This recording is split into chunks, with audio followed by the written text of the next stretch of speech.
Show. Everybody, I want you to go to the Tom Kelly Show. I want you all to know about the Tom Kelly Show. Trigger warning, spoiler alert, here's a show an AI can't replace. You are experiencing the Tom Kelly Show. I am here with my friend Dominic Leonelli, a brilliant comedian. If you're new to the Tom Kelly Show podcast, this is the podcast that owns the proverbial midlife crisis. This is the podcast that refuses to niche down. If you're new to the show, hit subscribe on whatever platform you're watching on now. And of course, we're on Spotify, iHeart. We're on Apple Podcasts and YouTube. And if you have a chance right now, send us some love right there. But right now, I'm with a man who has his own podcast. It's a new podcast. It's a what salami? What is it? Dry Salami podcast. How do we come up with the word dry salami? So I'm Italian and I'm kind of like outgoing, a little crazy. And my co-host, he's got that dry sense of humor. You know, he's laid back. So okay. It's, you know, dry salami. That works. Yeah. I hate to say it, but that kind of works. I mean, though dry salami also sounds like the worst like porn name ever. Yeah, that's like that sounds like something you'd say after you didn't hook up. What'd you come home with? Joe, dry salami, man. Yeah. I think I'm getting Dom warmed up. Do you take a while to warm up with people? Like I find I do.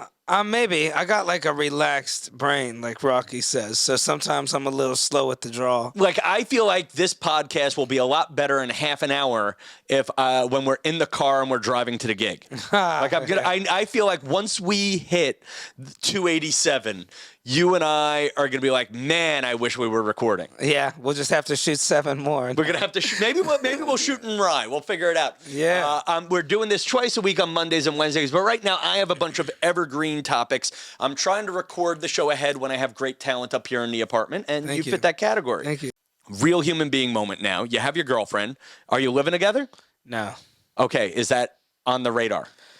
Yeah, maybe one day. I don't know. I kind of do like having my own little space right now. You know, it's just not in this city. I feel like you kind of need a spot, you know? Yeah, especially in New York City. There's a difference between sharing an apartment in the suburbs versus New York City. Because if you share an apartment in New York City, it's, hi, we have bunk beds in a 1-bedroom if we're lucky. Right. And the best marriages don't live together, right? Actually, that would be a dream, wouldn't it? Yes, I know a guy that did it. Who? They're Really? happily married, yeah. I was about to marry his daughter, but she wanted to move in with me. I'm like, look, this ain't going to work. And you didn't want to say, don't you want to be successful like your parents in marriage? Look how happy they are. So what happened? One had a house and... One had a trailer. And who lived in the trailer? The mother. Oh, that just doesn't sound... Hey, man, you know, it was what it was. Where, is this in Ohio? Did. Yeah. So what, the dad was in the main house? Nice house. The nice house. Where were the kids? Floors, trailer, both of them. And then they'd come over to the dad's on the weekends. This doesn't sound like it was a double deal. wide, but still. And the mom was a good cook, so you got those things. Now, I lived in a double wide for 3 months. A double wide, I don't think counts as a trailer. That's a prefabricated house. That's pretty much a prefab house. My feeling is, this is my difference. You know what the difference is between a trailer and a house? Huh? Wheels. If there's wheels still, like my grandfather, my father's father had a trailer. Yeah. And we would see where the wheels were. This prefabricated double wide I was in, house. Yeah. This one had wheels, but I'll tell you. All right, trailer, you're back. All right, you're back, trailer. It's a trailer when you're knocking on the door, crying outside of it, begging for the girl that lives in it. Then everybody's like, oh, you're begging for that girl that lives in a trailer? And it's like, yeah, I miss her. That's when it's a trailer. See, and now, and I'm torn on this because I feel like when you're here in New York, if you say, dude, you're dating a girl who lives in a trailer, is that a red flag? Is that a red flag where you're from? Because it's not in other places. No, it's not. But, you know, when you introduce her, it's a double wide or, you know, it's that. But when you're mad at her, it's a trailer. That's the way that works. Well, because it's funny. When I was down in Florida, and this is judgy New Yorker, people would say double wide, and I'd look down, and I'm like, dude, you're looking down on their house. You know? But it's kind of fun to say, and that girl lives in a trailer. Dude, I was back when I know a friend of mine, she has a trailer, and I had to think, like, is this a prank? I walked in huge. It was one of those double, I mean, maybe it didn't have wheels because I was like, this is like a house. Like, I walked in, she had bedrooms, and I'm like, how's it this big? Like, it was huge, man. So I guess some trailers, it did trip me out. The space was like used right. Shit, I would live in one. Yeah. But they're still expensive. Like, I think she was spending maybe somewhere like $500-600 a month. Yeah. Now, it's funny. I would live at this point. Like when you talk about how much money we spend to live in brick closets, who are we as New Yorkers to judge someone in a trailer? Say what you want about, like, when I'm a New Yorker and I'm judging someone with a trailer, I go, dude, they have 2 bedrooms. Right. Actually, my double wide trailer had 2 bathrooms, and both of the toilets flushed whenever you wanted to flush them. Unlike here in my apartment, that's a luxury at times. Right. Yeah, nah, I feel the same way. I was jealous of her place, honestly. My spot, dude, you've never been to my apartment in West Village. It was like, dude, it was so small. Dude, it was unbelievably small. No closet in the bedroom. It was like technically a studio that they turned into a 1-bedroom. But like, dude, I couldn't even fit a couch in there. I had a love seat, and couldn't open my stove all the way. It was like, dude, it was small. $28.50 a month. So it's funny. I'll do this. So like on TikTok knows I like taller women. Okay, and what a lot of these tall girls do, and it's become like almost borderline OnlyFans now, and it doesn't bring me the joy it did 6 months ago. But you'll see a tall girl standing next to a refrigerator to show off she's tall. Yeah. What I have done is I'll stand next to my little college refrigerator over there, and I'll pretend and I've posted a few videos saying I'm 6'5". People get that I'm not. But yeah, like I'm living like this is a Barbie kitchen. And this is a nice one for New York. Yeah. Good size. You can fit both your hands in that sink. Oh, my God. So you and I are comedians. We work in a place where there's a lot of people on the way up. And in our stage of comedy, there's also a lot of people on the way down. Yeah. I'm not talking about them. But in other me. Or you. No, but like in other aspects of your life. Like when you go to Ohio, do you have friends who think they're doing what you and I do? And does that bother you when they act like it? Like like comedians wise? Like, do you have that fun? Like, you grew up in Ohio. Do you have like the funny high school friend from Ohio who's like, I'm a comedian too, even though I'm selling used cars at the car lot, you know? Yeah, no, I don't have anybody like that. But I have some people that, like, when I started, they were such jerks to me when I very first started in Ohio. And now it's like I have it's funny, me and another friend of mine both would be like going to the open mics, waiting 3 hours. We wouldn't even get up. They wouldn't even put us up.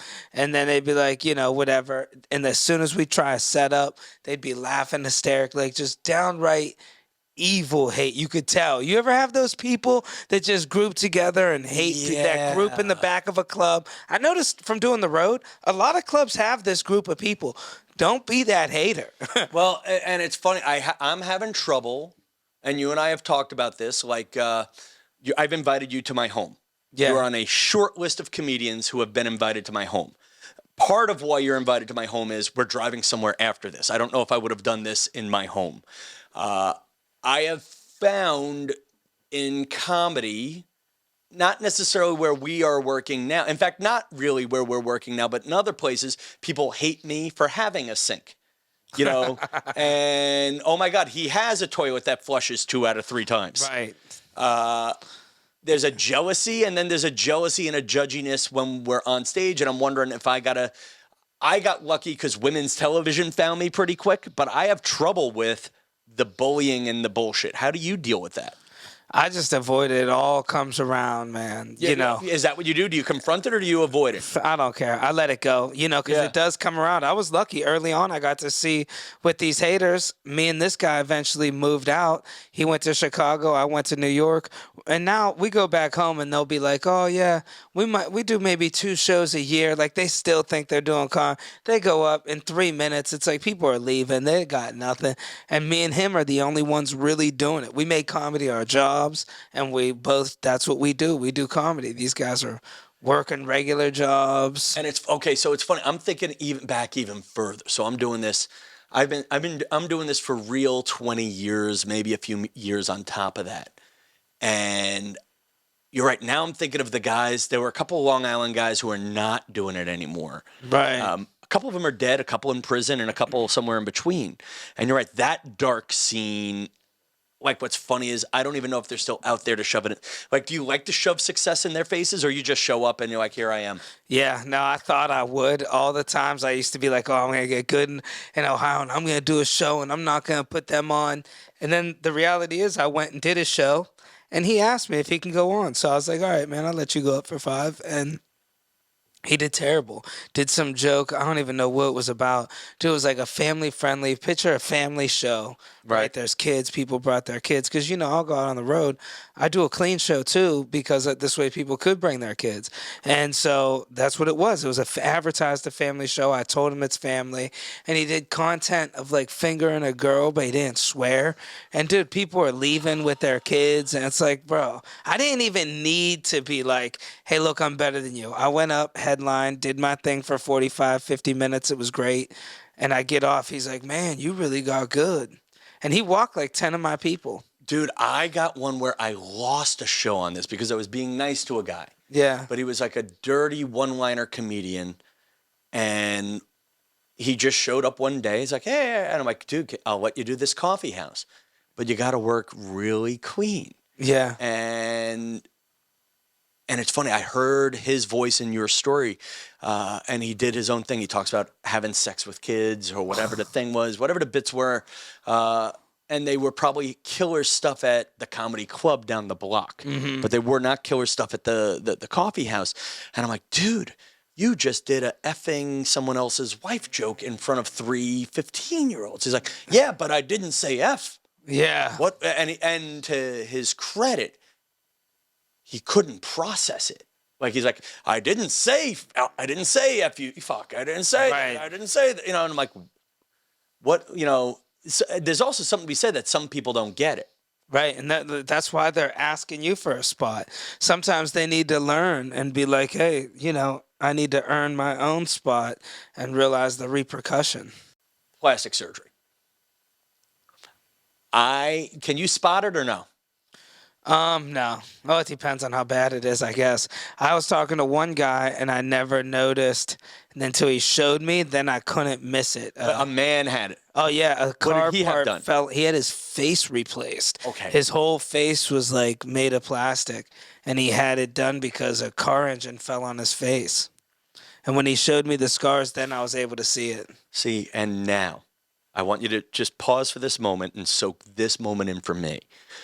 Only you in my life, only you for 285 episodes of this show or more could just casually be like, and I was talking to this guy and he was telling me about how a car engine fell on his face and I'm gonna, and you just didn't miss a beat. Do you hear yourself sometimes? I guess, yeah. Ohio stuff. I mean, is there anything, you're in New York now at least 10 years. Yeah. Is there anything that happened in Ohio that after 10 years in New York, and you're not from a rich part of Ohio. No. Where in Ohio? Youngstown. And where's that near? It's between Cleveland and Pittsburgh. It's the old, Steel City. Okay. You're in New York 10 years. Is there anything that you have realized that may have happened in Ohio that after 10 years in the city is probably not what happened in the rest of the country? Like maybe just a guy sitting there and an engine falls on his face. Yeah. Yeah, my buddy that I co-host my podcast with, he'll always point those things out. He'll be like, that's just not normal. Like in Ohio, you could just knock on somebody's door and ask them if they're going to sell their car. Really? You could just go up and knock and say, are you selling your car? I seen this Camaro one time, and I pull in, nice Camaro IROC Z28, like T-top, and I'm driving home from school. So I was like, oh, let me ask him if he wants to sell it.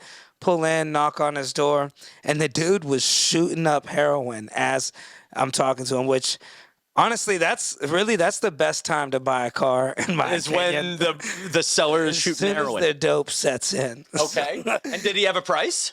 No, I just said I got $300 and he took it. Nice car. Wait, and drove. And you took the car? Yeah, he had the title and everything. Yeah, that was my next one. Was the paperwork ready to go? Well, it wasn't ready, but, we all know notaries in Ohio. So, he just signed it, and then I took it to my cousin's friend, notarized it real quick for $20, and I had that Camaro. And then people were shooting at me. I mean, again, pause. You bought a Camaro from a man shooting heroin. Yeah, and then people started shooting at me. I had to paint it real quick. Like, it was blue with these white wheel tubs. Wait, when you say shooting at you... Pistols, guns. I got shot at. I was downtown Again, Market that Street. might be something. There's another one that might not happen every day in New York City. Dude, downtown Market Street, just bought the car. And then the third time I got shot at, I was like, well, I know I didn't upset anybody. And what, he owed somebody money? Yeah, I guess so, because I seen the dude looked at me, was real confused I wasn't black, which, that's how people are when they hear me talk, too. So I know that look.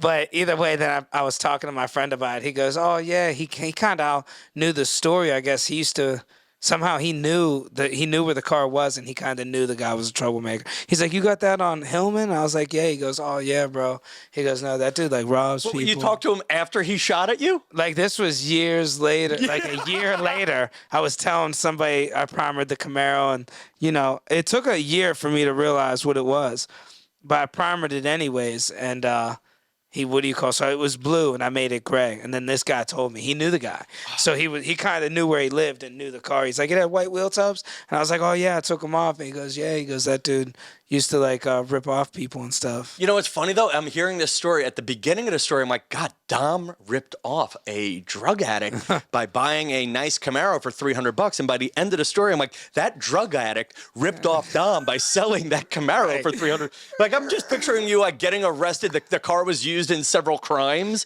I was detailing it. I found a bag of heroin in it, too. Imagine if I got pulled over with that. While you're driving around, dodging bullets from down the block. Yep.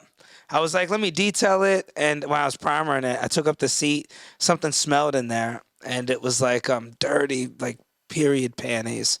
But anyways, as I was vacuuming, I was like, oh, it's a bag of brown shit. It was either that or weightlifting powder, a tablespoon amount. So, and what do you do when you're buying a car and you just bought a car that had a free bag of heroin in it?